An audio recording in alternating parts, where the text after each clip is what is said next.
Hey friends, one of my most favorite things about getting to travel around is getting to try food from everywhere. One of the downsides about that is when we move, I can't always find the ingredients in the next place. Such as when we left China, trying to find a really good ramen bowl or really good like jiaozi dumplings, not very easy, especially when we live in the Middle East.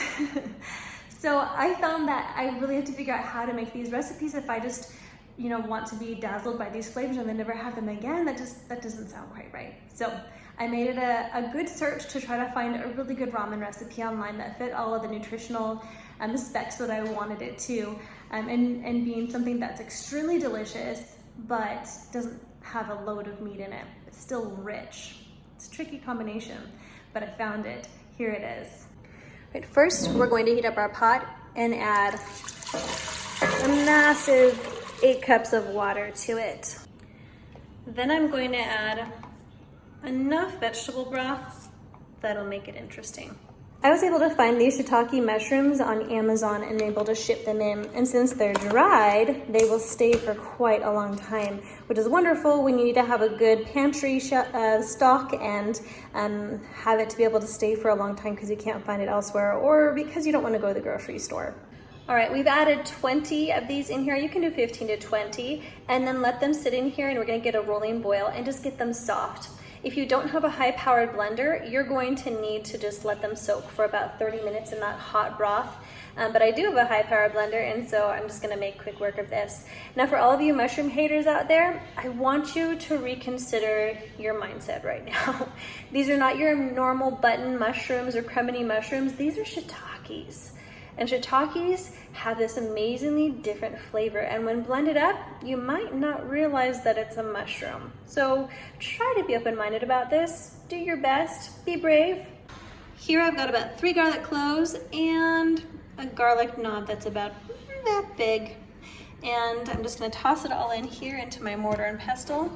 And I'm gonna smash this up so I can get as much flavor as possible into my soup. Next, we're going to take some thinly sliced onions and we're gonna get them into this hot pan to warm them up and release their flavor, get them all fragrant and soft.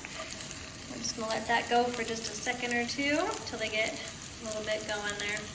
Then I'm gonna drizzle on a bit of sesame oil there, and I'm gonna throw in that ginger garlic paste that I just made. And we're just gonna get everything softened and fragrant and ready to go in our soup.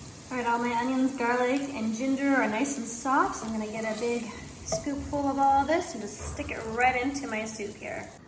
All right, next I drizzle in about quarter cup or so of soy sauce, and then I try to put in about a tablespoon of rice vinegar.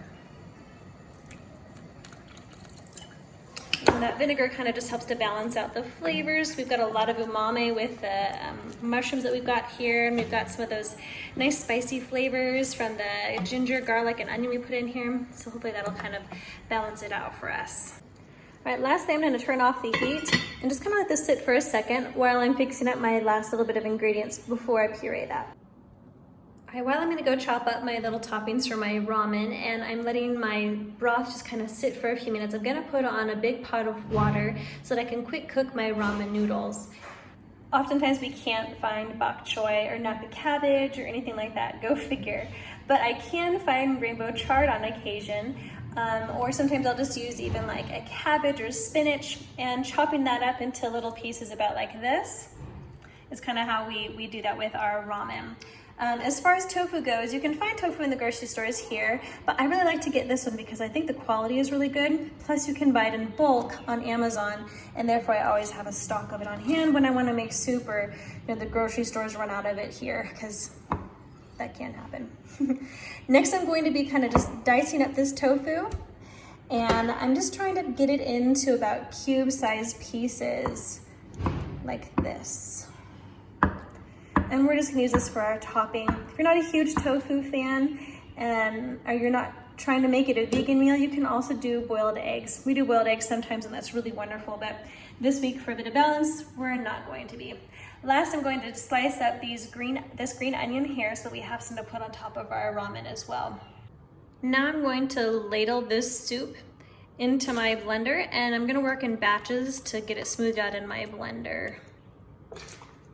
I like to leave just a tiny bit on the bottom of the pot here just to get some texture from that ginger and garlic and onion. Too much of it probably wouldn't be too much of a problem, but a little bit like this is extra nice. Okay, next I'm going to take the batches of soup that I just blended up and stick it all together. I'm gonna add in my green onions and I'm gonna cover it to keep it hot until we're ready for it. All right, water is ready. And so we're gonna add in our little ramen noodle cakes into here. Try not to get top ramen noodles if you can. Those are just okay. They're edible. Try to go for a better one because I think you'll be surprised at how much more enjoyable it can be. We'll just let these steam in here for just a couple of minutes because you know they don't take very long. And then we'll pull them out of the water to make sure they don't get soggy. To assemble my ramen bowl, I'm gonna get a good big hearty scoop or 2 or 3 of that beautiful mushroom broth that I just made. Then I'm going to take my greens and I'm gonna stuff them in while that's still really nice and hot. And that'll cook it enough so it kind of just wilts down. Then I'm going to take my mega hot ramen noodles and I'm gonna put that on top of my greens to make sure that they get nice and cooked.